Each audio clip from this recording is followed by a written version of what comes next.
కృపగల మా పరలోకపు దైవ, మీ పరిశుద్ధ దివ్య సన్నిధి కొరకు మీకు వందనములు.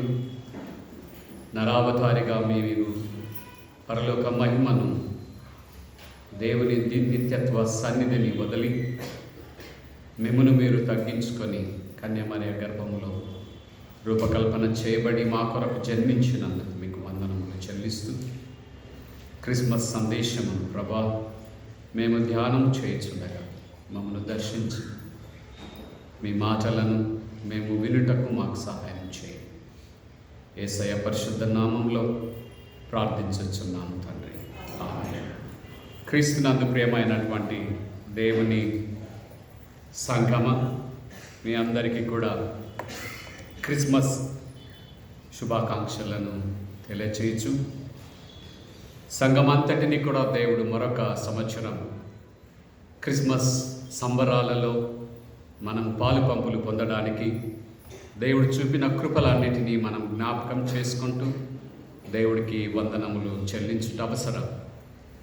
చాలా దూరములలో ఉన్నటువంటి మన సంఘానికి చెందినటువంటి వారు పండుగని పురస్కరించుకొని తిరుగా తమ తల్లిదండ్రుల ఇళ్ళకు వచ్చారు. వారందరికీ కూడా యేసు ప్రభుల వారి నామంలో ఆహ్వానాన్ని తెలియచేస్తూ, అలాగుననే గత క్రిస్మస్ నుండి ఈ క్రిస్మస్ మధ్యలో కోవిడ్ వలన, ఇతర అనారోగ్యముల వలన సంఘమును విడిచి ప్రభు పిలుపునందుకొని తమ ప్రియ కుటుంబములను వదిలిపోయినటువంటి బిడ్డలను జ్ఞాపకం చేసుకుంటూ వారి కుటుంబములకు దేవుడు ఆదరణ కలగ చేయాలని కోరుతూ దేవుని వాక్య ధ్యానంలోనికి మనము వెళ్దాము. ఈ దినము కొరకు ఏర్పాటు చేయబడినటువంటి అంశము నీతి సూర్యుని నూతన ఉదయం. క్రీస్తు ప్రభుల వారిని నీతి సూర్యుడిగా మరి ప్రవక్తలు, ముఖ్యంగా యెషయా ప్రవక్త పరిచయం చేసినట్టుగా మనం చూడగలుగుతూ ఉన్నాం.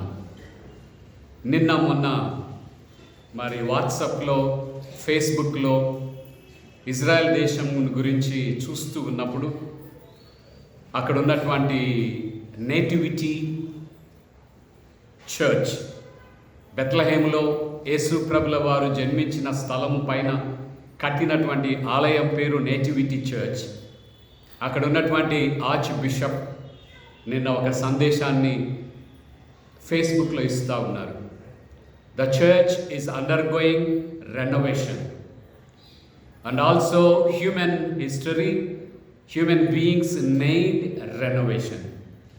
ఆయన చెప్తున్నటువంటి మాటలు ఏంటంటే, నేటివిటీ సంఘం చాలా సంవత్సరాలుగా భక్తులకు క్రీస్తు జన్మస్థలాన్ని ప్రిజర్వ్ చేసి అనేకులు వచ్చి ఆరాధనలు చేస్తూ ఉన్నారు. వారు ఆరాధనలో వచ్చినటువంటి వారు ఆలయాన్ని తాకడాన్ని బట్టి many of them are touching the church walls through their hands. ఆలయంలో చాలా చోట్ల నీడ్స్ రెనోవేషన్. దానిని మేము రెనోవేట్ చేస్తూ ఉన్నాము. అంతేకాదు మానవ జీవితాలు కూడా నీడ్స్ రెనోవేషన్. యేసుక్రీస్తు ప్రభుల వారి లోకమునకు వచ్చినది మానవ జీవితములను పాపబంధకముల నుండి రెనోవేట్ చేసి దేవుని నీతితో, రక్షణతో నింపుట కొరకు అని ఆయన చెబుతూ ఉన్నారు. అర్మేనియన్ చర్చ్, అలాగనే ఆర్థడాక్స్ చర్చ్, రెండు కూడా ఆ చర్చ్ని తమ ఆధీనంలో ఉంచుకొని వారు ఆ చర్చ్లో ఆరాధనలు జరుగునట్లు చూస్తూ ఉన్నారు. కొనసాగిస్తూ ఆయన అంటున్నాడు, లాస్ట్ ఇయర్ అంతా కూడా కోవిడ్ వలన ఇక్కడ ప్రజలు రాలేదు, ఆరాధనలు జరగలేదు, హోలీ కమ్యూనియన్ ఇవ్వలేదు.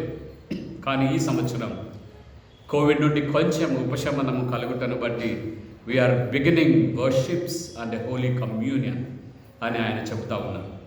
రెండవ ఎగ్జాంపుల్, తిరుగా ఫేస్బుక్లోనే మరియా అనే ఒక ఆమె స్వీడిష్ థియలాజికల్ ఇన్స్టిట్యూషన్ హెడ్, ఆమె ఒక కార్టూన్ పంపించారు. ఆ కార్టూన్లో యోసేపు మరియను గాడిద పైన కూర్చోబెట్టుకొని ఆయన బెత్లెహేమునకు ప్రయాణం చేస్తూ ఉండగా వారి ప్రయాణాన్ని అడ్డుకుంటూ ఇశ్రాయేలు దేశం ఇప్పుడు నిర్మించినటువంటి ఎత్తైన కోట గోడ, ఇశ్రాయేల్ దేశము వారి టెరిటరీ చుట్టూగా గోడను నిర్మించుకున్నారు. ఆ గోడ hindering Joseph and Mary to reach బెత్లెహేము పశువుల పాక.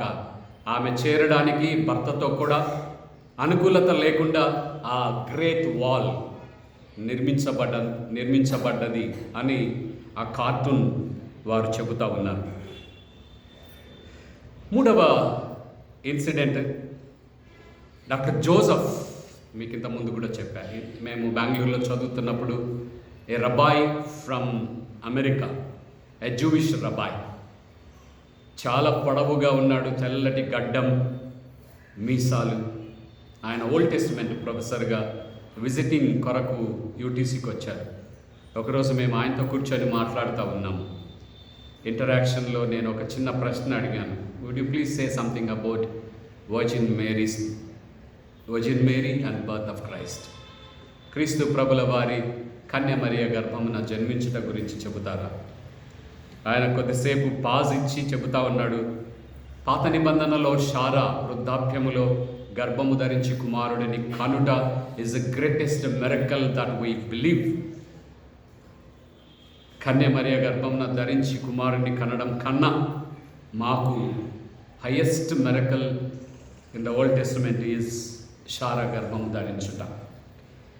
క్రీస్తునందు ప్రియమైనటువంటి దేవుని వారలారా, క్రిస్మస్ తర్వాత క్రిస్మస్ మనము చూస్తూ ఉన్నాము, ఆచరిస్తూ ఉన్నాము, చర్చ్ డెకరేషన్ చేస్తూ ఉన్నాము, కుటుంబాలుగా బంధువులందరితో కలిసి ఎంతో సంతోషంతో ఈ సమయమును గడుపుచూ ఉన్నాము. దేవుని వాక్యములో మనం చూచినప్పుడు యెషయా గ్రంథం 9వ అధ్యాయంలో గాడ్ హస్ డిసైడెడ్, ఒక క్రొత్త కార్యమును చేయుటకు దేవుడు నిశ్చయించాడు. చీకటిలో నివసించుచున్నటువంటి ప్రజలు గొప్ప వెలుగును చూచెదరు. ఆయనను గురించినటువంటి సంగతులు, మనకు శిశువు పుడతాడు, మనకు కుమారుడు అనుగ్రహించబడతాడు, ఆయన భుజముల మీద రాజ్యభారం ఉండును. దావీదు మహారాజునకు దేవుడు చేసినటువంటి అత్యున్నతమైనటువంటి ఆశీర్వాదం మీరు గమనించినట్లయితే కీర్తనల గ్రంథం 89వ అధ్యాయం 37వ వచనంలో మీకు కనిపిస్తుంది. ఇంటికి వెళ్ళి నాకు చదవండి. Psalms 89 verse 37. ఆ తర్వాత రెండవ పుస్తకము సమూయేలు గ్రంథం 7వ అధ్యాయం 9వ వచనంలో మనకు కనిపిస్తుంది. in where God promising a permanent ruler on David's సింహాసనం. శాశ్వతము పరిపాలించు ఒక పరిపాలకుడిని నీ గర్భము నుండి నేను ఇవ్వబోతూ ఉన్నాను. ఈ దీవెన ఆ దావీదు సింహాసనం మీద రాజరికపు కుమారుడుగా మెస్సయ వస్తాడని ఇశ్రాయేలు ప్రజలు అనేక వందల సంవత్సరములుగా వేచి చూస్తూ ఉన్నారు. ఇప్పటికీ కూడా ఇశ్రాయేలు ప్రజలు మెస్సయ ఇంకా రాలేదు, ఆయన వస్తాడు అని వేచి ఉన్నారు. 700 సంవత్సరములకు పూర్వం క్రీస్తు శకం ప్రవక్త అయినటువంటి యెషయా తన గ్రంథంలో రాయిచున్నటువంటి సంగతులు. అస్సిరియా కింగ్ తిగ్లత్ పిలెసర్ II ఈ రాజు పరిపాలనలో ఇశ్రాయేలు సామ్రాజ్యం మీదికి 2 రాజ్యముల మీదికి దాడి చేసి వారిని రాజులను చంపివేసి వారిని అస్సిరియా సామ్రాజ్యానికి పన్ను కట్టే చిన్ని రాజ్యాలుగా వారి గవర్నర్లు అక్కడుండి పరిపాలన చేసే కాంటెక్స్ట్లో యెషయా ప్రవక్త ఈ ప్రవచనములను ప్రవచించుచూ ఉన్నట్టుగా మనం చూస్తాం. దేశమంతా కూడా చీకటి కమ్ముకున్నది. ఏమి చీకటి ఇది? రాజులు బలహీనము చేయబడ్డారు. ఐగుప్తు చెర నుండి విమోచించబడినటువంటి వీరు, బబులోను చెర నుండి విమోచించబడినటువంటి వీరు తిరుగా అస్సిరియా రాజు చేత స్వాధీనపరచుకొనబడుచున్నటువంటి ఈ దినములలో దేశమంతా కూడా చీకటి కమ్ముకొని ఉండగా ప్రవక్త అయినటువంటి యెషయా ఆయన ప్రవచించుచున్నటువంటి ప్రవచనం there is a hope for the world. దేవుని ఎన్నిక చేయబడినటువంటి జనాంగమైనటువంటి ఇశ్రాయేలు ప్రజలకు ఒక నిరీక్షణ ఉన్నది. చుట్టూ చీకటి అని రాజు లేడు, శత్రువుల పరిపాలనలోకి వెళ్ళిపోతూ ఉన్నారు. ఈ కాంటెక్స్లో కూడా దెర్ ఇస్ ఏ హోప్. దేవుని నుండి మనకు ఒక నిరీక్షణ అనుగ్రహించబడుతూ ఉన్నది. ఆ నిరీక్షణ ఏంటంటే మనకు ఒక కుమారుడు అనుగ్రహించబడబోతూ ఉన్నాడు. ఈ కుమారుడు దావీదు సింహాసనం మీద కూర్చుంటాడు, శాశ్వతము రాజ్య పరిపాలన చేస్తాడు. ఆశ్చర్యకరుడు, ఆలోచనకర్త. ఐ స్టిల్ రిమెంబర్, మేము చిన్న కాలంలో స్కూల్లో చదువుతున్నప్పుడు ఎలిమెంటరీ సెక్షన్లో క్రిస్మస్ నాటిక వేసేవారు. ఆ నాటికలో దూతలందరూ కూడా ఈ మాటలు చెప్పేవారు, ఒక్కొక్కరికి ఒక్కొక్క మాట. ఆశ్చర్యకరుడు, ఆలోచనకర్త, బలవంతుడైన దేవుడు, నిత్యుడగు తండ్రి, సమాధానకర్తయగు అధిపతి. These are all the God's characteristics became activities of God in the universe. దేవుని గుణగణములైనటువంటి ఇవన్నీ కూడా మానవ చరిత్రలో కార్యాచరణలో చేయబోతూ ఉన్నట్టుగా దేవుడు యెషయా ప్రవక్తకి 700 సంవత్సరాలు క్రీస్తు జన్మించడానికి మునుపుగానే ఆయన ఈ ప్రవచనములను ప్రవచించినట్టుగా మనం చూస్తాం. మీకు రాజు అనుగ్రహించబడిన పిదప సర్వకాలము దావీదు సింహాసనము రాజ్యమును ఆయన నియమించును. తర్వాత 2 సంగతులను ప్రవక్త ఇక్కడ మాట్లాడుతున్నట్టుగా మనం చూస్తాం. వ్యవసాయకుడు తన పంటను కోసేటప్పుడు ఉన్నటువంటి సంతోషం, దోపుడు సొమ్మును పంచుకునేటప్పుడు ఉన్నటువంటి సంతోషం, సమస్త ప్రజలందరి హృదయాలలో ఈ సంతోషము నింపబడుతుంది. ఏంటి ఈ సంతోషం? వ్యవసాయకుడు పంటను వేస్తాడు, 3 నెలలు 6 నెలలు రాత్రింబగళ్ళు కాచుకొని ఆ పంట చేతికొచ్చేటప్పుడు ఆ వ్యవసాయకుడి హృదయంలో మిక్కుటమైనటువంటి ఆనందం. తాను శ్రమ పంటగా కూర్చుకొనబోతూ ఉన్నాడు. రాత్రింబగళ్ళు తను మేలుకున్నటువంటి ఆ వ్యవసాయం నుండి తను ఫలాన్ని, తన చెమటకు తగిన ఫలాన్ని పొందబోతున్నాడు అనే సంతోషం. దోపుడు సొమ్ము దోచుకున్నటువంటి వారు. ఏంటి ఈ దోపుడు సొమ్ము? పాత దినములలో ఒక రాజ్యము మీదికి దాడి చేసినప్పుడు ఆ రాజ్యమును జయించిన పిదప, జయించినటువంటి రాజు ఓడింపబడినటువంటి రాజ్యములో అందుబాటులో ఉన్నటువంటి రీసోర్సెస్ అన్నిటినీ కూడా తీసుకొని వస్తాడు. అక్కడ అందుబాటులో ఉన్నటువంటి బంగారాన్ని, వెండిని, కరెన్సీని, పంటను, స్త్రీలను దోచుకొని వచ్చేస్తారు. దోచుకొని వచ్చిన తర్వాత జయించినటువంటి రాజు ఆ దోపుడు సొమ్ముని అందరికీ పంచి పెడతాడు. అప్పుడు వారి హృదయాలలో మా శత్రువుల మీద మేము విజయం పొందాం, వారి సంపద మా సంపదగా మార్చబడింది అనే ఈ 2 సంతోషాలు దావీదు సింహాసనం మీదికి రాబోతున్నటువంటి మెస్సయ జన్మించడం ద్వారా కలుగుతుంది అని ప్రవక్త యెషయా గ్రంథంలో ప్రవచించుచున్నట్టుగా మనం చూడగలుగుతాం. God's saving activity is alive in human history. Christmas మనకిచ్చే సందేశం ఏంటంటే దేవుడు చర్యలు చేసే దేవుడు. దేవుడి రక్షణ చర్యలు మానవ చరిత్రలో ఈజ్ కంటిన్యూయింగ్. అవి కొనసాగించుచున్నటువంటి సంఘటనగా క్రీస్తు ప్రభుల వారు నరావతారిగా జన్మించుటను మనం అర్థం చేసుకొనవలసినటువంటి అవసరత. ఇశ్రాయేలు ప్రజలు దే హ్యావ్ ఎక్స్పెక్టెడ్ మెస్సాయా. మెస్సయాను వారు చూడాలని, ఆయన పరిపాలనలోకి రావాలని వేచి ఉన్నారు. వారి ఎక్స్పెక్టేషన్స్లో, ప్రవక్తల ప్రవచనముల నెరవేర్పులో వారు అర్థం చేసుకున్నది ఏంటంటే ఆయన దావీదు వంశంలో రాజుగా వస్తాడు, దావీదు సింహాసనం మీద కూర్చుంటాడు, రాజ్య పరిపాలన చేస్తాడు. ఆయన పరిపాలనలో ప్రపంచ రాజులందరూ కూడా, రాజులందరి మీద ఆయన విజయమును పొందగలడు. కానీ ఈ మెస్సాయ ఆయన తనను తాను తగ్గించుకొని దావీదు సింహాసనం మీద కూర్చోలేదు కదా. ఆయనకు కిరీటం పెడదామని కొంతమంది ప్రయత్నం చేస్తే అక్కడ నుండి పారిపోయాడు. హ్యూమిలిటీ, గాడ్స్ హ్యూమిలిటీ, దేవుని తగ్గింపు క్రిస్మస్ నాడు మానవులకు పరిచయం చేయబడుతున్నట్టుగా మనం నేర్చుకొనవలసినటువంటి వారంగా ఉన్నాం. ఈ బర్త్ నరేటివ్స్లో, క్రీస్తు ప్రభుల వారి జన్మ వృత్తాంతములలో అల్పమైనటువంటి ప్రజలు, సాధారణమైనటువంటి ప్రజలు దేవుని చేతులలో ఉపకరణములుగా వాడబడుతున్నట్టుగా మనం చూస్తాం. దేవుని ఆత్మచేత నింపబడి మరియ కన్యత్వము కలిగినటువంటి స్త్రీ, her virginity exploited by the divine presence. దేవుని ఆత్మ నిన్ను కమ్ముకొను, నీవు గర్భము ధరించదవు. Though it is a divine act, God needs human agent. ఇది దైవ చర్య అయినప్పటికీ కూడా ఆ దైవ చర్యలో దేవుడు చరిత్రలో మానవ కళ్యాణం కొరకు రక్షణ చర్యలు చేయడంలో భాగముగా తన ప్రియ కుమారుని ఈ లోకానికి పంపించడానికి God needs human agent.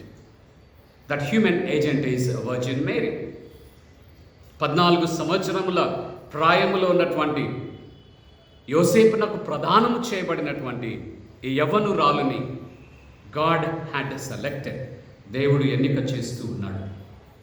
Though it is a divine act, God needs a parent.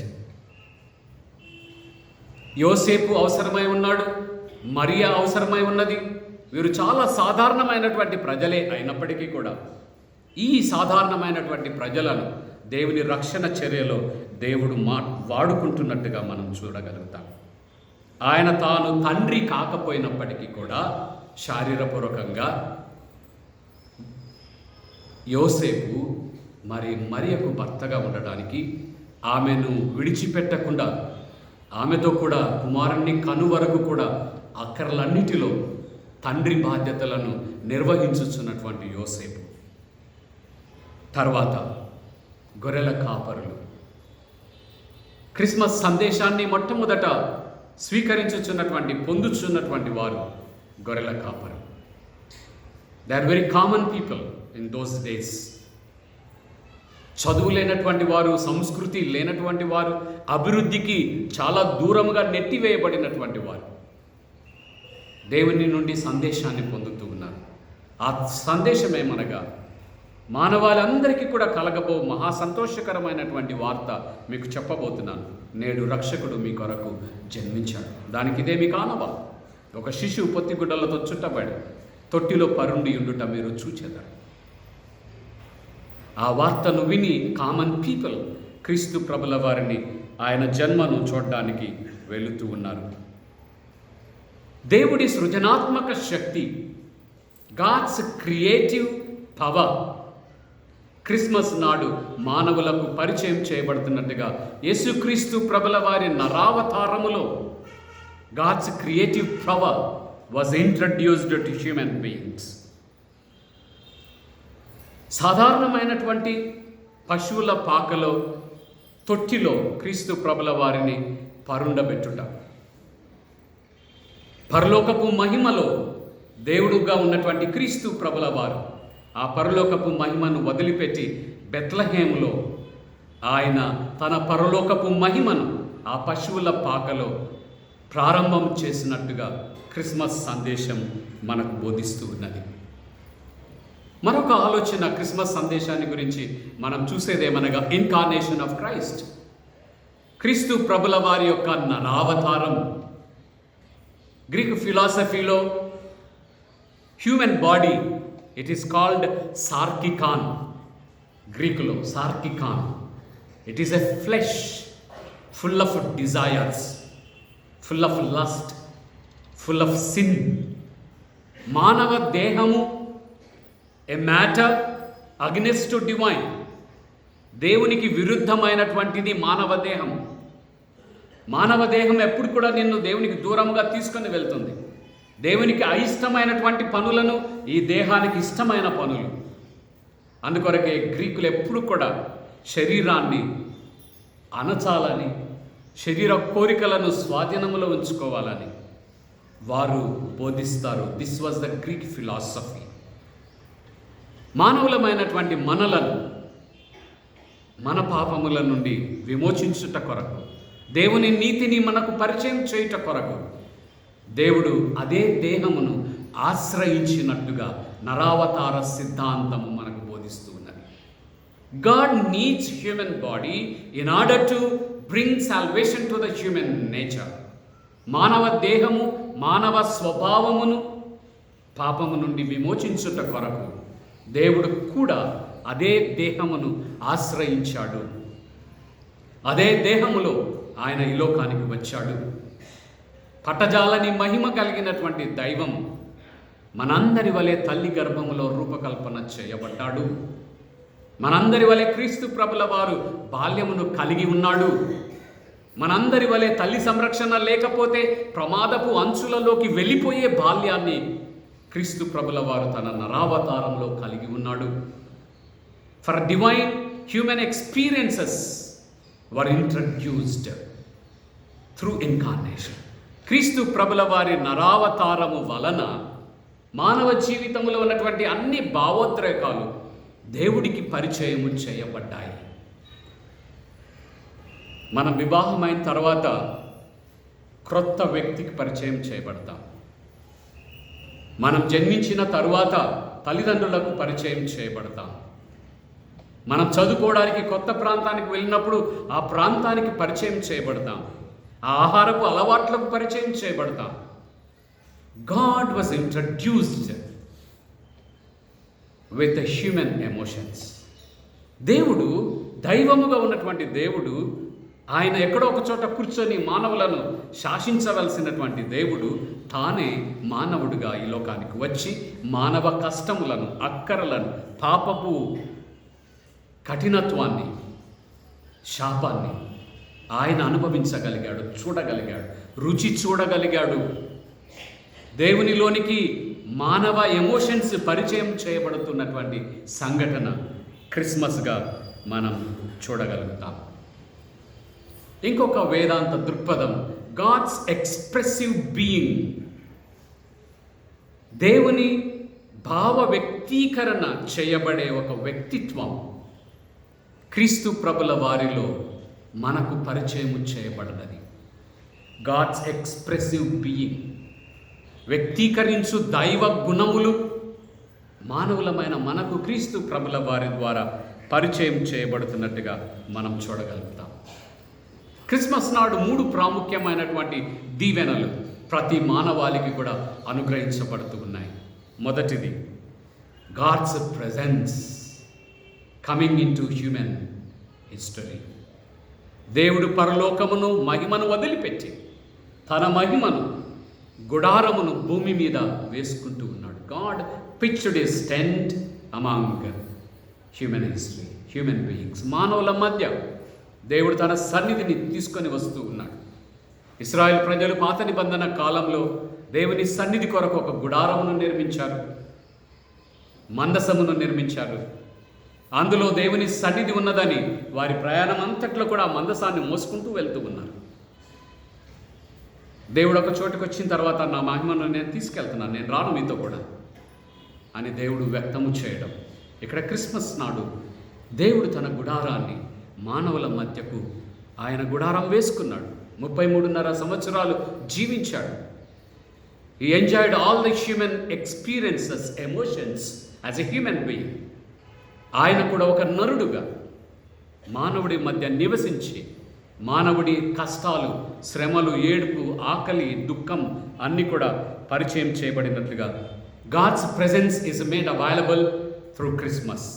మొదటి దీవెన. రెండవ దీవెన, God's love introduced to human beings. దేవుని ప్రేమ మానవులకు పరిచయం చేయబడినది.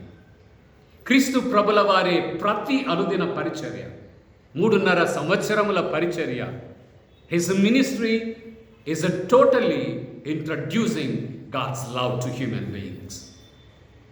దేవుని ప్రేమను, జాలిని, కనికరాన్ని యేసుక్రీస్తు ప్రభుల వారి జీవితము ద్వారా మానవాళికి పరిచయము చేయబడినట్టుగా ఈ దీవెన క్రిస్మస్ నాడు మనకు అనుగ్రహించబడుతున్నట్టుగా మనం చూడగలుగుతాం. చివరి దీవెన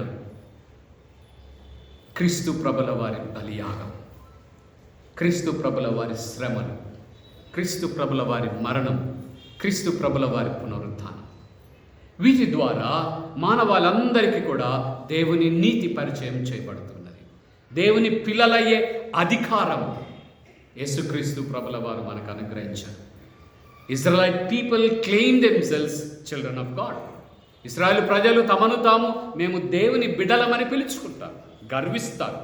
కానీ క్రిస్మస్ నాడు మనకు అనుగ్రహించబడుతున్నటువంటి దీవెన ఏంటంటే సర్వ మానవాళికి కూడా క్రీస్తు ప్రభుల వారి జన్మ ద్వారా, ఆయన పొందబోయే మరణము ద్వారా దేవుని బిడలుగా మార్చబడే అధికారులుగా, మార్చబడిన అధికారం వారికి ఇవ్వబడుతున్నట్టుగా మనం చూడగలుగుతాం.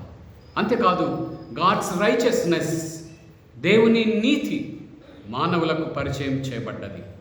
యేసుక్రీస్తు ప్రభుల వారు నరావతారిగా భూమి మీదకి వచ్చి మానవాళందరినీ కూడా తన రక్తముతో కడిగి తీసుకొని వెళ్ళి దేవుని వ్యక్తిత్వములోనికి, డివినిటీలోనికి ఆయన పరిచయం చేసినటువంటి దీవెనగా మనం చూడగలుగుతాం.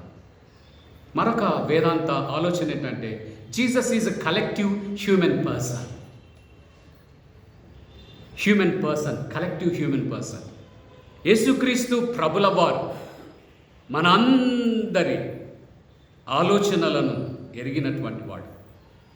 ఆయన భూమి మీద జన్మించి తల్లి గర్భంలో రూపకల్పన చేయబడి తల్లిదండ్రుల సంరక్షణలో పెరిగి వనమాలు నేర్చుకొని ఒక వ్యక్తిగా అన్ని మానవ అనుభవములు కలిగినటువంటి వాడుగా, హ్యూమన్ కలెక్టివ్ పర్సన్గా ఆయన ద్వారా క్రిస్మస్ దీవెన మనకు అనుగ్రహించబడుతున్నట్టుగా మనం చూడగలుగుతాం. శరీరధారి అయినటువంటి యేసుక్రీస్తు ప్రభుల వారు తండ్రిని మనకు బయలుపరచుచున్నాడు.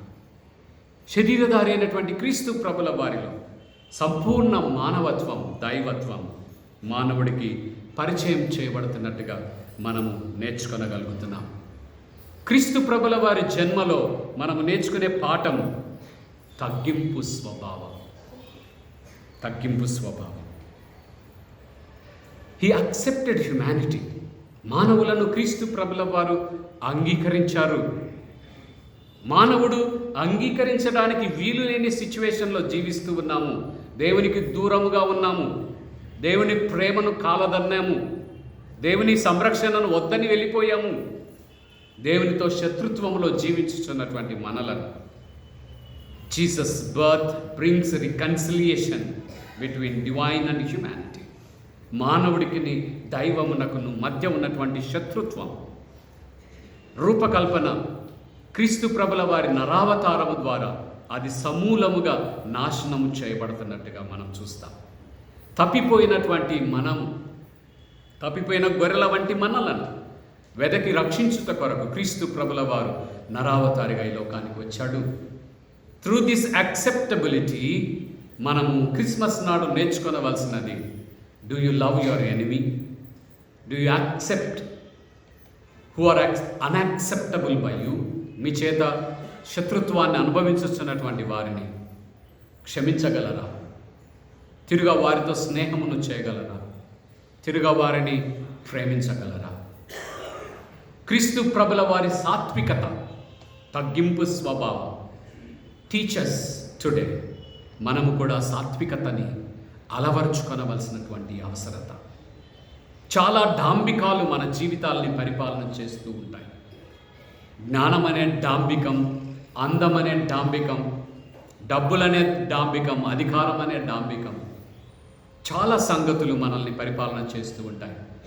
బట్ క్రైస్ట్ హ్యూమిలిటీ, ఆయన తగ్గింపు స్వభావం క్రిస్మస్ నాడు మనము కూడా అలవరుచుకొనవలసినటువంటి అవసరత క్రిస్మస్ సందేశంలో మనము నేర్చుకొనవలసినటువంటి వారంగా ఉన్నాము. క్రీస్తు ప్రభుల వారు దావీదు రాజరికపు వారసుడు అయినప్పటికీ కూడా పశువుల పాకలో ఆయన పవలించుటకు తనను తాను తగ్గించుకొని తన దైవ మహిమను విడిచిపెట్టి దైవము సృష్టిలో ఒక భాగముగా చేయబడుతున్నటువంటి ఈ క్రిస్మస్ సందేశం మనలని సంపూర్ణమైనటువంటి ఆశ్చర్యానికి ఆయనను స్వీకరించడానికి ప్రోద్బలపరచాలి. ఐరేనియస్ అనే ఒక హిస్టారియన్ థియోలాజియన్ చెప్తున్నటువంటి మాట ఏంటంటే, దేవుడు తన దైవత్వములోనికి మానవులను మార్చడం కొరకు దైవము మానవత్వములోకి దిగివచ్చాడు. To introduce the human beings divinity, the divine God became human beings.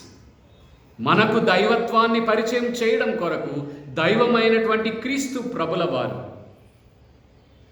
ఆయన మానవత్వములోనికి దిగిపోయినట్టుగా మనం చూడగలుగుతాం. క్రీస్తునందు ప్రేమైనటువంటి వారలారా, ఈ సందేశంతో, ఈ క్రిస్మస్ ఆనందముతో మన హృదయాలు వెలిగింపబడాలని, మన హృదయాలలో క్రీస్తు ప్రభుల వారు జన్మించాలని, మన హృదయాలలో దేవుడు ప్రారంభించినటువంటి ఈ లోకములో దేవుని రాజ్య విలువలను మన హృదయాలలో మనం ప్రతిష్ఠించుకొని ఇక్కడ నుండి వెళ్తాం. పాత ద్వేషాలు, పగలు వదిలిపెడదాం. పాత శత్రుత్వాల్ని వదిలిపెడదాం. నీవు అంగీకరించడానికి ఇష్టపడని వ్యక్తులని అంగీకరించే మనసుతో ఇక్కడ నుండి మనం వెళ్దాం. ఆ మార్పుతో మీరు ఇక్కడ నుండి ఇంటికి వెళ్తేనే నిజమైన క్రిస్మస్ ఆనందం మన కుటుంబాలని చేరుతుంది. లేకపోతే as every year traditional Christmas మనము కూడా చేస్తాము. మంచి గుడ్డలు వేసుకుంటాము, మంచి వంటలు చేసుకుంటాము, అందరం కలిసి ఆనందంగా సంతోషిస్తూ భుజించి దేవుడికి వందనాలు చెల్లించడంతో ఆగిపోకూడదు. క్రీస్తు ప్రభుల వారి జన్మ ద్వారా మానవాళికి పరిచయం చేయబడినటువంటి ఈ నిత్యత్వ దీవెనలు మనము ఆక్యుపై చేసుకుంటాం, స్వాధీనం చేసుకుందాం. మన జీవితాలని అట్టి ఆశీర్వాదములకు కేంద్ర బిందువుగా దేవుడు మార్చునుగాక. ప్రార్థన. ప్రేమగల మా పరలోకపు తండ్రి, మీ పరిశుద్ధ నామమునకు వందనములు చెల్లించుచున్నాను. ఈ ఉదయకాలం క్రిస్మస్ ఆరాధనలో మాకు అనుగ్రహించిన దేవా ఈ సందేశం కొరకు మేము నేర్చుకోవడానికి ప్రయత్నం చేసినటువంటి ఆధ్యాత్మిక సత్యములు మా వ్యక్తిగత జీవితంలోనికి అన్వయించుకొనుటకు మాకు నేర్పండి దేవా. మమ్మను ప్రోద్బలపరచండి దేవా. మీ కాపుదల చేతులకు మమ్మల్ని అప్పగించుకుంటూ ఈ సందేశం కొరకు మీకు వందనములు చెల్లిస్తూ సంఘమంతటిని మీ కాపుదల చేతులకు అప్పగించుకుంటున్నాం. మా అందరి కొరకు మీరు చేసిన రక్షణ ప్రణాళిక కొరకు వందనములు. మీరు రచించిన రక్షణ ప్రణాళికలో నీ ప్రియకుమారుడిని లోకమునకు మావలే జన్మింపచేసిన ఈ కార్యం మా అందరి జీవితాలు మేము ఆక్యుపై చేసుకోవడానికి, స్వంతం చేసుకోవడానికి, దీవించబడ్డానికి మీ కృపను అనుగ్రహించున్నాను. యేసయ్య పరిశుద్ధ నామంలో ప్రార్థించుచున్నాము తండ్రి. ఆమేన్. సంఘపక్ష ప్రకటనలు చేయాలి.